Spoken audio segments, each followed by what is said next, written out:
Yo les amis, j'espère que vous allez tous très bien. Très content de vous retrouver pour cette nouvelle vidéo. L'Espagne s'est qualifiée aux demi-finales de cet Euro grâce à cette victoire dans les prolongations 2-1 contre le pays hôte, l'Allemagne. Dani Olmo a ouvert le score à la 51e minute avant que Florian Wirtz égalise pour les Allemands à la 89e avant les temps additionnels de la deuxième mi-temps et dans, les, dans la dernière minute de la prolongation, Mikel Merino, le milieu de la Real Sociedad, envoie l'Espagne dans le dernier carré. La première chose à dire, c'est que dans l'ensemble de la rencontre, l'Espagne et l'Allemagne ont eu leur temps fort et leur temps faible. L'Espagne a réussi à se qualifier grâce et surtout à leur capacité mentale parce que euh, sur cette égalisation, l'Espagne n'avait plus leurs trois attaquants titulaires et leur milieu aussi, à part Fabian Ruiz. Oui, Fabian Ruiz. Mais non, même Fabian Ruiz, il était sorti. Mais globalement, l'Espagne, on peut le dire, elle a mérité sa qualification dans l'ensemble de sa compétition et de ce qu'elle a montré ce soir. Mentalement, elle n'a pas lâché suite à ces événements parce que, en général, quand tu te fais égaliser comme ça à la dernière minute, et surtout que tes, tes joueurs importants ne sont plus sur le terrain, tu es dans une mauvaise phase ascendante psychologiquement, mais l'Espagne a réussi à tenir ce mental-là pour aller se qualifier face aux pays hôtes. Et bon, pour l'Allemagne, c'est bien sûr un petit échec parce que elle a fait aussi et la capacité d'aller très loin, et même en finale, est allée gagner cette championnat d'Europe des nations. Mais elle est peut-être tombée plus forte que ce soir. Et c'est le dernier match de cet homme, euh, bien sûr, Tony Kroos, qui va prendre sa retraite tout court en tant que joueur de football professionnel. Et la première chose à dire, c'est de le remercier parce que c'est une légende vivante de ce sport. C'est l'un des meilleurs milieux de ce 21e siècle. Et merci Tony Kroos. Peut-être aussi que c'est la dernière de Manuel Neuer, mais on verra tout ça dans les jours à venir. Mais pour l'instant, c'est vraiment Tony Kroos qui a déjà confirmé sa retraite, même avant le début de cette compétition, avant la finale de la Champions League. Il a déjà affirmé que il va prendre sa retraite après 7 euros. Mais maintenant, la partie un peu tactique, analyse tactique, c'est que l'Espagne, toujours dans ce 4-3-3, avec Unai Simon, Carvaral, le Normand, Laporte et Cucurella, ça ne change pas. Le milieu, Rodri, Fabian Ruiz Pedri, ça ne change pas aussi. Et la Yamal, Morata et Nico Gonzalez. Ouais, pas Nico Gonzalez, mais Nico Williams. Nico Williams en attaque, ça ne change pas aussi. Pour l'Allemagne, des petits changements encore. Manuel Neuer dans les buts, Kimmich, Rüdiger et Jonathan Tah de retour après avoir écopé d'une suspension en huitième de finale et David Raum encore une fois titularisé à la place de Mittelstadt. Et au milieu, on a eu Emre Can aux côtés de Toni Kroos et le Roissané Kundogan Musiala pour accompagner Kaya Havertz en attaque. Bon, comme je l'ai dit tout à l'heure, les deux équipes ont eu leur phase de domination, leur temps fort et leur temps faible. Le match se termine quand même avec 23 tirs allemands, dont seulement 5 cadrés et 18 pour l'Allemagne, pour l'Espagne, dont seulement 6 cadrés. 50% de possession pour l'Allemagne et 48 pour l'Espagne. Ça aussi, ça montre et ça confirme encore une fois que l'Espagne n'est plus, à part maintenant, n'est plus une équipe vraiment de possession, mais elle est verticale, elle est clinique, elle a des joueurs pour aller se projeter rapidement et son milieu aussi a la capacité, bien sûr, de garder le ballon, à l'image de Rodri, Pedri, Fabian Ruiz, bien sûr. Et dommage pour Pedri, malheureusement pour lui, sur un choc très, on va dire, un peu violent de Toni Kroos. Il est sorti sur blessure et d'après les dernières nouvelles, son euro est fini parce que il a peut-être une entorse sur son ligament latéral du genou gauche. Suite à ce choc, c'est un gros choc là, Toni Kroos aurait dû prendre déjà au moins un carton jaune sur cette action parce que quelques minutes plus tard aussi, il a mis la semelle sur Lamine Yamal. Et peut-être que à la même pas, on a joué 15 minutes. Toni Kroos était déjà peut-être expulsé de cette rencontre, mais c'est Toni Kroos. Des fois, il y a des joueurs que l'arbitre veut garder sur le terrain pour ne pas plomber complètement la physionomie et le jeu tout court de la rencontre. Mais par l'Espagne qui a toujours la capacité de se projeter et d'isoler Nico Williams en un contre un, l'Allemagne, pour moi, était un peu l'une des équipes anti-Espagne sur cet Euro. Elle a bien contenu la phase de construction allemande avec une ligne un peu, pas un peu, mais une ligne assez haute en pressing avec Leroy Sané là, sur Cucurella, Emre Can sur Fabian Ruiz, Toni Kroos sur Pedri et Gundogan sur Rodri. Non, même je pense que Musiala était... Ben voilà, c'était comme ça un peu le dispositif que l'Allemagne a mis en place pour essayer de presser cette équipe d'Espagne.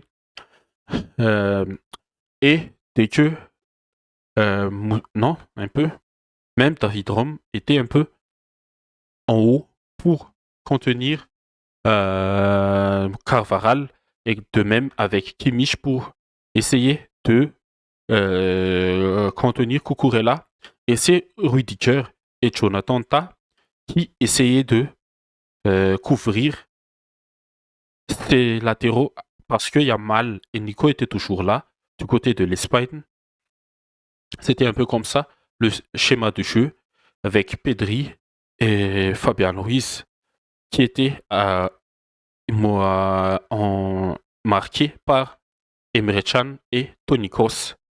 Bon, ça a marché pour moi cette approche de jeu-là et c'est la première fois aussi que l'Espagne a eu un adversaire qui les presse comme ça et même qui était un peu trop agressif par rapport à ce qu'il montre.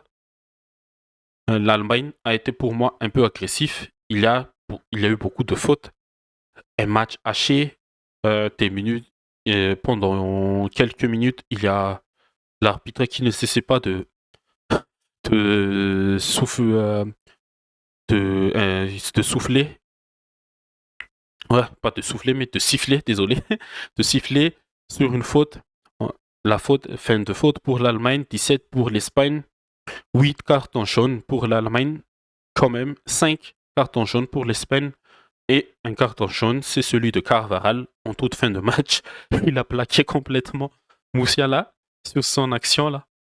Mais le match, le niveau du jeu global du match n'était pas vraiment top, top, top. Mais c'est le scénario et la physionomie qui était pour moi, qui était le plus marquant de ce match. Et bien sûr, même avec la sortie de Pedri, blessé, l'Espagne a pu compter sur un Daniel Olmo. Heureusement que Daniel Olmo a sorti son épingle du jeu. Une passe décisive de Lamine Yamal, bien sûr, le meilleur passeur de ce tournoi, pour l'instant, avec 3 passes décisives. Et Daniel Olmo, le but de l'Espagne, là, c'était bien construit.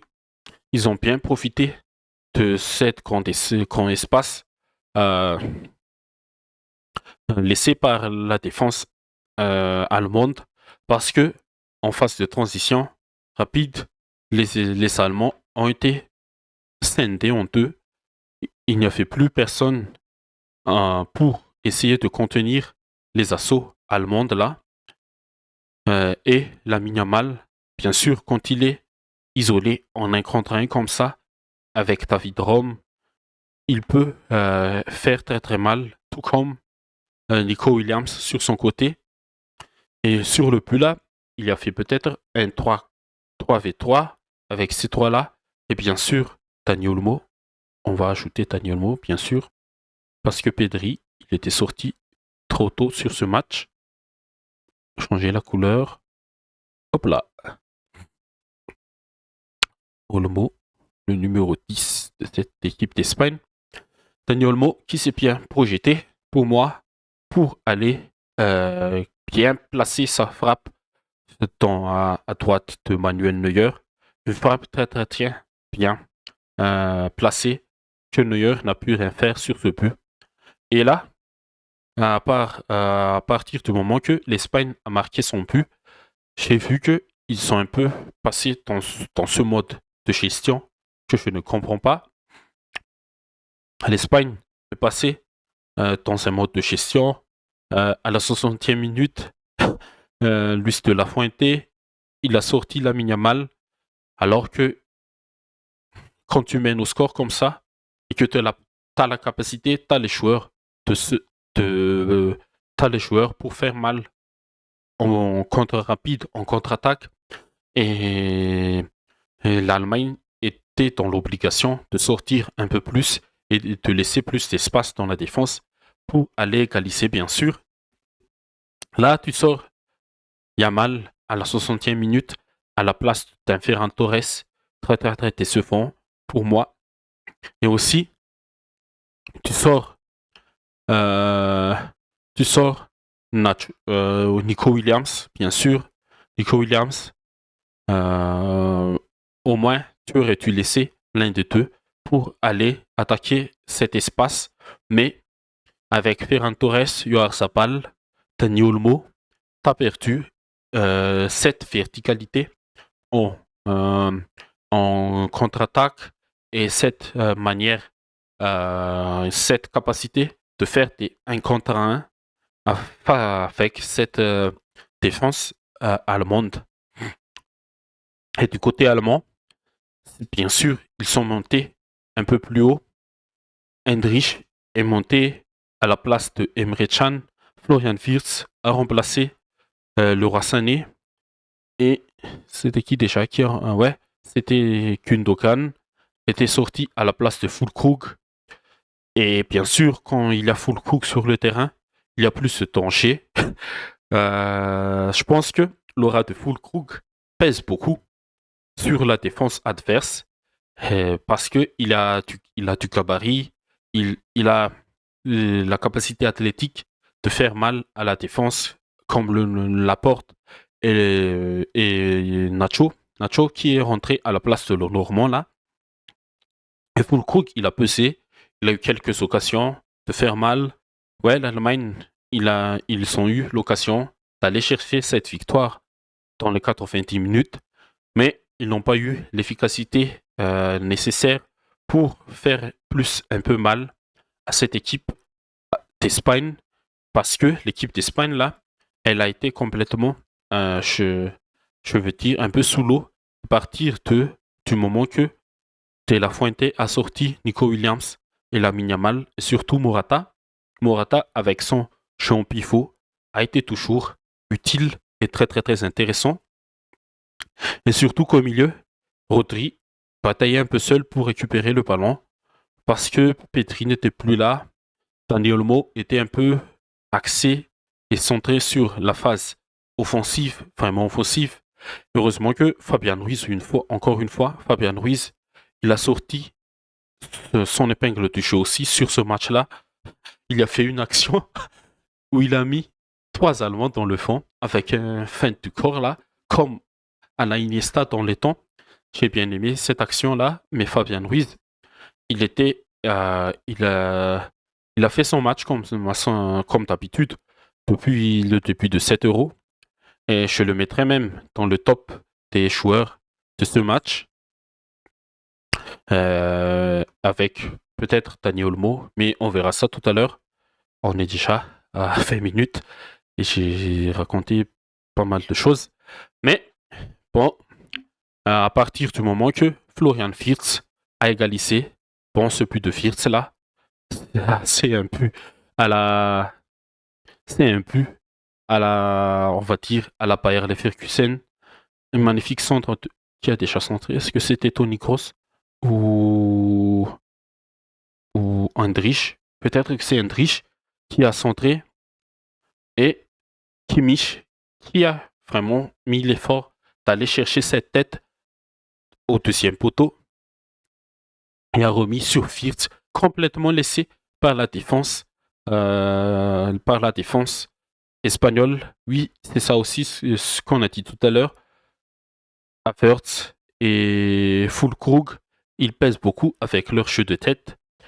Et bon, Florian Wirtz, il était là au bon endroit, au bon moment, et a claqué le but de l'égalisation qui a emmené les deux équipes en prolongation. Et en prolongation, l'Allemagne, je pense que elle aurait dû un peu plus pousser une fois de plus parce que, bien sûr, derrière, il n'y avait plus Yamal et Nico Williams. Ces désavantages-là, l'Allemagne n'a pas profité un peu plus. Il fallait prendre plus de risques avec Musiala, Florian Wirtz et Füllkrug. Mais l'Allemagne, elle a un peu levé le pied sur l'accélérateur en début de prolongation. Peut-être qu'elle pensait déjà, bien sûr, à la séance de tir au but. Mais le foot, quand tu ne marques pas, quand tu n'es pas décisif dans la surface adverse, c'est l'adversaire qui va te punir. Et c'est les détails, surtout en prolongation. Il n'y a plus de qu'est-ce que je vais faire tactiquement, stratégiquement, est-ce que je vais presser ou je vais défendre. Oui, des fois, tu vas défendre pour garder le score et emmener l'adversaire au tir au but. Mais des fois, il y a des moments où tu sens que ton adversaire est un peu sous l'eau. Et l'Espagne était un peu sous l'eau. Ce niveau scénario, on a vu c'est Rodri qui calmait ses coéquipiers quand l'Espagne récupérait le ballon. Et c'est ça aussi la force de Rodri, la force des grands joueurs. Il a su calmer ses coéquipiers face à ce scénario-là. Il connaît bien les scénarios. Euh, il en a vécu avec Manchester City. Mais il a su bien sûr calmer et emmener son équipe à cette victoire, à cette qualification. Et c'est passé à travers un Michael Merino qui était là en projection et qui a claqué sa tête à la 119e minute du jeu sur une magnifique passe de, bien sûr, de Dani Olmo. Dani Olmo, buteur et passeur décisif. C'est un bon match pour lui. Et je mettrai aussi lui aussi dans le top avec Fabian Ruiz et bien sûr Rodri. Bon, on est déjà à plus de à 20 minutes de vidéo. On va passer au top et au flop. Et au top, Dani Olmo et Rodri et Fabian Ruiz pour moi. Malgré la passe décisive de Yamal, il était un peu au-dessous euh, du niveau qu'on attendait pour moi. Même s'il y a eu des actions où il a bien euh, mis en difficulté la défense allemande. Mais je pense que euh, généralement, les Allemands ont bien contenu ces deux cas-là. Nico Williams et Lamine Yamal en 2v2. Ils ont bien amoindri les, les effets de ces deux joueurs qui sont très très très importants dans cette équipe d'Espagne. Mais ces trois gars-là, pour moi, c'était les hommes forts, bien sûr. Dani Olmo récompensé de de ce but et de cette passe décisive. Et Rodri là, il a été très très très précieux pour moi. Comme d'habitude, bien sûr, Rodri, c'est le milieu équilibriste. Je le dis équilibriste parce que c'est lui qui équilibre vraiment ce milieu espagnol. Et Fabian Ruiz, une nouvelle fois, je pense que sans lui, ce milieu-là, avec Merino et qui est déjà rentré, Merino et Dani Olmo, parce que Rosselló, il était entré après dans la prolongation à la place de Morata, oui, à la place de Morata. Parce que ce milieu-là, Rodri, Olmo, Merino, avant la sortie de Fabian Ruiz, c'était Fabian Ruiz qui tenait aussi le ballon pour l'Espagne. Bon, côté flop, je dirais Gündogan. Depuis le match contre la Suisse, il n'a pas été vraiment plus influent que cela. Et bien sûr, le Roi Sané. Le Roi Sané, son euro là, c'est vraiment une catastrophe pour moi.